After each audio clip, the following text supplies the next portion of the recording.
सदगुरु श्री कबीर साहिब की जय। सदगुरु श्री कबीर साहब जी पुकार के समझाते हुए कहते हैं, आवाज आ रही है? हाँ। सदगुरु देव का कहना है कि बोले बोल विचार के और बैठे ठोर समार, कहीं कविता संत की कहू ना आवे हार। संत उसी को कहते हैं जो बोल विचार करके बोले, सही ठिकाने के शब्द बोले, न्याय और निर्णय के शब्द बोले, डर भय को अपने अंदर से निकाल दे, उसे संत कहते हैं। डर उसी के अंदर रहता है जिसके अंदर कुछ कमी रहती है, और कमी बिल्कुल निकल जाए तो डर कोई नहीं रहता है। और जो डरता रहे, जो पिसता रहे, जो पिचकता रहे, तो समझ लो कोई ना कोई उसके अंदर कमी है। ठीक इसी प्रकार से जो साधु होता है वो निर्भय निशंक होता है। सदगुरु उसको निर्भय निशंक बनाते हैं, कोई शंका नहीं रहती उसके अंदर, और निर्भय कर देते हैं। शेर को तब भी डर रहता है, जंगल में रहता है, कोई मार न दे शिकारी। हिरण को भी डर रहता है, और शेर को लोगों ने जंगल का राजा कहा है, लेकिन ये भूल बस कहा है उसे जंगल का राजा। कहना तो चाहिए जंगल का दुश्मन। राजा तो उसे कहते हैं जो दूसरे की सहायता करे, रक्षा करे, और शेर तो कोई रक्षा करता नहीं, शेर को भी मार देता है। और भी कोई जानवर आ जाए उसके सामने, उसे जिंदा नहीं छोड़ता, तो राजा का आएगा। राजा वही है जो दूसरे की रक्षा करे, सुखी देखना चाहे दुखी ना करे। और जो मारता हो, दबाता हो, सताता हो, दाव में रखता हो, वो राजा नहीं हो सकता है। लोगों ने शेर को जंगल तो राजा कहा है, लेकिन वो जंगल का दुश्मन है, राजा नहीं। इसी प्रकार से सदगुरुदेव जी कहते हैं कि जो साधु भेष लेकर के संसार में घूमे और संसार गांव में हो जाए, संसार में उसकी चिपक हो जाए, संसारी उसको प्रिय लगे, मोह में सारे समय को गंवाए दे, तो वो राजा नहीं हो सकता है, वो साधु नहीं हो सकता है, वो त्यागी वैरागी कभी नहीं हो सकता, क्योंकि त्याग वैराग उसके अंदर है ही नहीं। तो वो डरता रहेगा, पिचकता रहेगा, नबता रहेगा, जहाँ जाएगा वही हीनता उसके अंदर भरी रहेगी, तो एकदम निशंक नहीं हो पाएगा। और जो निशंक हो जाता है, शंका रहित हो जाता है, जड़ चेतन का जिसको ज्ञान हो जाता है, इस ब्रह्म परमात्मा की कल्पना जिसकी मिट जाती है, चारों वर्णों के चक्कर से जो बच जाता है, उसके जीवन में किसी प्रकार की कमी नहीं आती, तो एकदम निर्भय रहता है, निशंक रहता है, भरम से न्यारा रहता है। भरमगढ़ छोड़ दियो मेरे साहिब ने।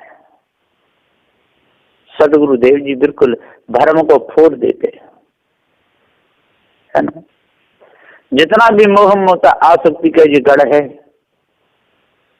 इसको समझा करके भावबंधन से सदगुरुदेव बचा लेते हैं। और जिसके अंदर न त्याग है, न वैराग है, न गुण है, कुछ भी नहीं, न दया है, न धर्म है। दया धर्म तप विद्या नाही, सो मानुष नर पशु कहाई। जिनके अंदर दया न हो, धर्म न हो, तप न हो, विद्या न हो, जय न हो, वो पशु के समान है। माता पिता से लगन लगावे, साधु नित परिवार में जावे। मोह हटे नहीं नाय हटावे। जो माता पिता घर गृहस्थी से लगन लगाता रहता है और मोह तोड़ता नहीं, उसी में जाता है, तो समझो कि वो साधु नहीं है, वो तो वैसा ही है, बनावटी, दिखावटी, मिलावटी। ऐसे लोग बहुत हैं संसार में, एक दो नहीं, लाखों की गिनती में ऐसे लोग हैं। उन्हें पता ही नहीं है कि त्याग किसे कहते हैं, वैराग किसे कहते हैं और सत्य क्या है। वो तो सत्य अपने हृदय से कल्पना उठी उसी को सत्य मान लेते हैं। जो 4 वेद 6 7 18 पुराण में जो कल्पना लिखी है उसी को सत्य मान लेते हैं। लेकिन ये पता नहीं कि वो तो 4 वेद 6 7 18 पुराण जी तो सब ग्रस्त लोगों ने लिखे, त्यागी वैरागियों के लिखे हुए ग्रंथ नहीं है ये कभी। न गीता त्यागी वैरागियों की लिखी है, न भागवत, ये किसी की नहीं। तो चतुर्श्लोक की भागवत ब्रह्मा जी ने तपस्या करी तो विष्णु 4 श्लोक बनाए और उसी के अनुसार से भागवत बनाए तो तैयार कर दे। तो गीता भागवत रामायण जितने भी हैं 4 वेद 6 7 18 पुराण ये त्यागी वैरागियों के लिखे हुए नहीं है, ये गृहस्थों के ही लिखे हुए हैं। चाहे वो वानप्रस्थ व्यवस्था में लिखे हों और चाहे घर में रहते हुए बाल बच्चे पैदा करते नहीं लिखे हों, लेकिन ये सब जो गृहस्थी में जो डूबे रहे उन्हीं के लिखे हुए हैं। इसलिए वहाँ त्याग वैराग है ही नहीं।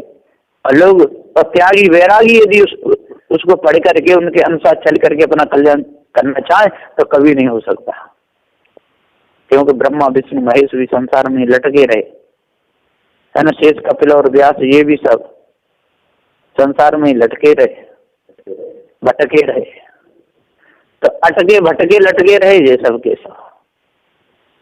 इनको किसी को पारक ज्ञान तो था ही नहीं और पारक ज्ञान की जरूरत भी नहीं थी, वो तो सब उसी में मस्त थे। किसी किसी की 2 औरतें, किसी की 3 किसी की 4 किसी की 5 और किसी की नहीं तो मांग लाते थे राजे महाराजों से। और राजे महाराजे इतने डरपोक उनको दे देते थे कि कैसे आप दे देते भसम कर देगा। किसी राजा से रानी मांग लाते थे, किसी राजा की बेटी को मांग लाते थे, और राजा भी जैसे बिल्कुल बिना बुद्धि के तो उनको दे देते थे डर के मारे, और वो भी चल देती थी। यदि ऋषि है, बहुत अच्छे ज्ञानी विद्वान है, इनके साथ में रहूंगी तो मेरा जीवन धन्य हो जाएगा, बस जंगल में भटकते रहते थे, बच्चे पैदा करते रहते थे। तो सदगुरुदेव जी यहाँ पुकार के समझाते हुए कहते हैं कि इनके अंदर न त्याग था न वैराग था, कुछ भी नहीं। और मोहम्मद थे, उन्होंने कुरान बनाए तो वो भी कोई त्यागी वैरागी नहीं थे, वो भी गृहस्थ थे। जितने भी मुसलमानों के हुए पीर का मरवा दिया, सब के सब गृहस्थ ही थे, इनमें त्यागी वैरागी एक भी नहीं था। 2 प्रकार का त्याग होता है। एक तो त्याग होता है घर गृहस्थी से, और एक त्याग होता है जो इंद्रियों पर विजय प्राप्त करके बिल्कुल उपराम हो जाए, वो त्यागी है।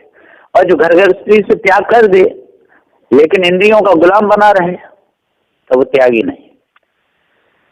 और घर गृहस्थियों रह करके भी और जो भक्ति भाव से जो रहता है तो शुद्ध मनुष्य माना जाता है, लेकिन कल्याण उसका भी नहीं हो सकता है, रहेगा संसार में।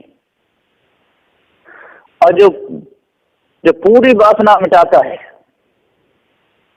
ऊपर नीचे भीतर बाहर सब जात वर्ण मत पंथ झमेला जो सब जो मिटा देता है, वो है साधु। और कोई कोई तो साधुओं की जीवनी लिखने में लग जाते कि वो कहाँ जन्मा, कहाँ रहा, कौन सा गांव, कौन सी जाति, इसी में लगे रहते हैं। जीवनी का मतलब होता है कि जब से वो जो भी कर्म करे वो सब जीवनी में आ जाए। तो ऐसे थोड़ी कि वो सुबह से कर्म करे हों, अपने जीवन में अशुभ कर्म में भी एक आध कर दिए होंगे, तो उनको कोई नहीं लिखता है। कोई चोरी करके आया, वन कितने मार दिए, कैसे आया, कहां से भागा, क्या किया, ये कोई नहीं लिखता। हाँ इतना तो लिखते हैं वहां जन्म था, वहां रहा था, ऐसा हुआ वैसा हुआ, ये लिखते हैं। लेकिन वो जीवनी साधु संतों में लिखना नहीं चाहिए, क्योंकि वो उसके घर परिवार के लिखेंगे जहाँ जन्मा था, वो तो उनका काम है। जैसे कोई भक्त है वहां जन्म आया, वहां अच्छे कर्म किए हैं तो उसके घर परिवार के या उसके मित्र लोग लिखेंगे उसकी जीवनी। और साधु हो गया तो साधु होने के बाद में फिर साधु लिखेंगे, जब से साधु हुआ तब से। पर साधु हुआ तो साधन में भी बहुत से ब्याह साधन में जाते ब्याह कराते हैं, उनको कोई नहीं लिखता है, क्योंकि बिल्कुल गलत है। साधु में भी जो बिल्कुल पवित्र हो, शुद्ध हो, साफ हो, किसी प्रकार का कोई मिले उसके मन में ना हो, इतना भरमुख कल्पना से न्यारा हो, है ना, सद्गुण उसके अंदर हो, सेवा भाव उसकी लिखना तो ठीक है, लेकिन किसी की भी लिख नहीं होते हैं, तो कैसे विक्रम किए हों। इसलिए साधु होता है और साधु छूटा हुआ होता है संसार से, बिल्कुल उपराम, तो जीवन ही का कोई काम नहीं है। हाँ, नेता लोग हैं, वैसे लोग हैं, उनकी जीवनी लिखी जाए तो ठीक है, तो साधु तो छूट गया, उसमें जीवनी का क्या लेना देना। तो सदुदेव जी यहाँ पुकार के समझाते हुए कहते हैं, सदु श्री कवि साहब जी कि अंतर ज्योति शब्द एक नारी और हरे ब्रह्मा ताके त्रिपुरारी।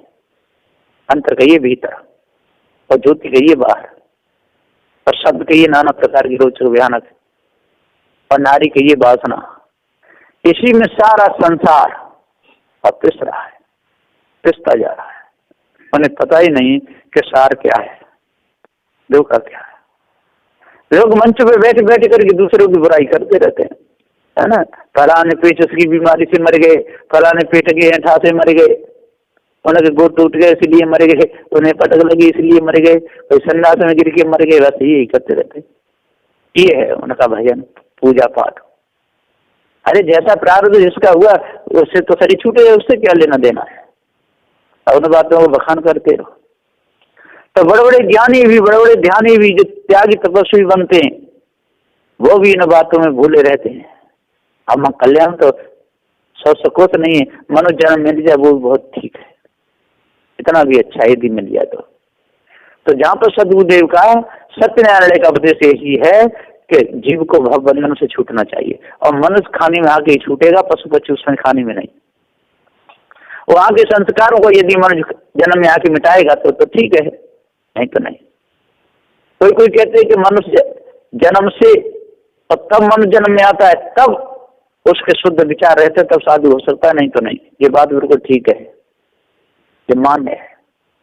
तो मनुष्य जन्म में भक्त रहेगा, बढ़िया अपने संस्कार बनाएगा, पवित्र भाव रहेगा, है ना, मनुष्य खाने की वासना बनाएगा, तब मनुष्य जन्म में आएगा। और मनुष्य जन्म में आकर के तब उसको पारक ज्ञान हो जाएगा, पारक ज्ञान होगा तब छोड़ के तब साधु होगा, वो होता है पक्का। और यदि पशु पक्षी उसमें कानून से आगे साधु बनी जाए तो बनना ना बनना वो बेकार है, वो तो भैंस को भले लादे डोले, झोला लादे डोलेगा, और जहाँ का भटकता डोलेगा, कहीं चोरी करेगा, कहीं हिंसा करेगा, कहीं व्यभिचार करेगा, कहीं लड़ेगा, कहीं झगड़ेगा, उनका सीधा भानता रहेगा, इधर उधर करता रहेगा। तो वो साधु नहीं है, वो तो छिपने के लिए एक हो गया है। जो मनुष्य खानी में आता है और फिर मनुष्य से तब साधु बनता है, वो होता है पक्का। और जो पशु पक्षी उसमें खाने में से बन गया तो उसका तो वैसा ही काम है, तो साधु है ही नहीं। वो तो लेवे जेवे खाए के लिए हुआ है बेचारा, 4 रोटी मिल जाए पेट भर हुआ साधु भी होते हैं।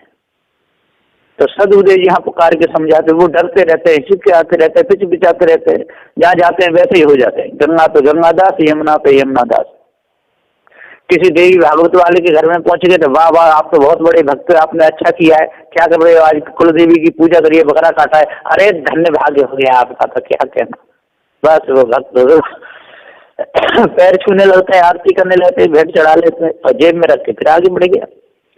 तो हनुमान के भक्त के यहाँ पहुंच गया कि क्या कर हनुमान 40 आ रहे हो, हनुमान तो बड़े बलवान थे, दुर्गण पर्वत को खा लाए, आप तो बड़े भक्त हैं, है ना, राम के दूत थे हनुमान, तो राम अतुलित धामा, आपका कितना बड़ा भाग्य है कि आप हनुमान के पुजारी है। बस वहीं लूटे खड़े फिर आगे बढ़ गए, आगे बड़े पारसी भक्त मिल गए। उन्होंने कहा कि हमको तो ज्ञान हो गया, जड़ चेतन दो ही वस्तु ईश्वर परमात्मा देख दिया कुछ नहीं। हाँ तो बिल्कुल सही बात है, कवि साहब का यही ज्ञान है, और जो देवी देवता पूजता है ऐसा करता है वैसा करता है, उसका नर्क हो जाता फलाना। बस वही थे आगे फिर आगे बढ़ गए, जैसे घर में गए वैसे ही बन गए। उनको पता ही नहीं सार क्या है असार क्या, लूट लूट के खाते रहे हराम का। तो सदगुरुदेव जी पुकार के समझाते हुए कहते हैं कि साधु को कभी हराम खाऊ नहीं बनना चाहिए। जो साधु है छूटा है, त्यागी बैरागी है, उसे काय का डर है, जो प्रारब्ध है, और सांच को आंच नहीं कहती, और रह डंके की चोट जमाने की ऐसी कहती, सत्य को तो कोई आंच आती नहीं। तो सदगुरुदेव यहाँ पुकार के समझाते हुए कहते हैं कि आज सुंदर समय मिला है, भक्त बनना तो पक्का बनना, और साधु बनना तो पक्का बनना। कच्चा क्यों बनना, भरिया फूटा, एक भरिया फूटा साधु होता है ना, खूब ढूंढता है चारों, खूब कमाता है, भेंट विदाई लिया, अपने घर में पलटे आया और फिर निकल गया। अब भरिया और फूटा, वहां भर गया, संसार में भर के ले गया और वहां जाके डाले आया अपने घर में। इसी तरह फोरा भी होता है, एक भरिया फूटा, उसका पीप निकाल देते हैं और फिर पीप बच जाता है, फिर निकाल देते हैं, फिर बच जाता है, फिर निकाल देते हैं, फिर बच जाता है। इसी प्रकार से इस संसार के लोगों की गति होती है, उनको भरिया फूटा कहते हैं। फोरा भी भरिया फूटा होता है, साधु भी भरिया फूटा होता है, और कोई भक्त भी भरिया फूटा हो जाते, इधर की उधर, उधर की उधर, उधर की उधर लड़ाते रहते हैं। और कोई साधु भी भरिया फूटा हो जाते, वो भी इधर की उधर, उधर की उधर, उन्हें सत्य झूठ से पता ही नहीं क्या है, इसी में लगे रहते हैं, पूरा जीवन उनका चला जाता है।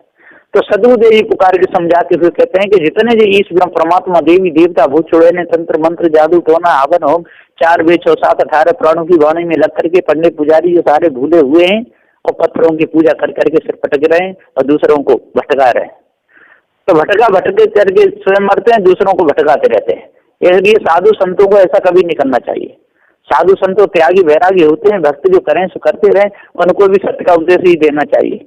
लेकिन जो उन्हें मिल जाते हैं, जो जड़ाभ्यास को अपने हृदय में जमा लेते हैं, विषय वासना में फंस जाते हैं, दूसरों को रिझाने और रिझने के चक्कर में लग जाते हैं, वो कभी साधु नहीं हो सकते। इसलिए भक्त हो तो पक्का और साधु हो तो पक्का। बस इन्हीं वचनों के साथ में मैं अपनी वाणी को विराम देता हूँ। बोलिए श्री सद्गुरुदेव की जय।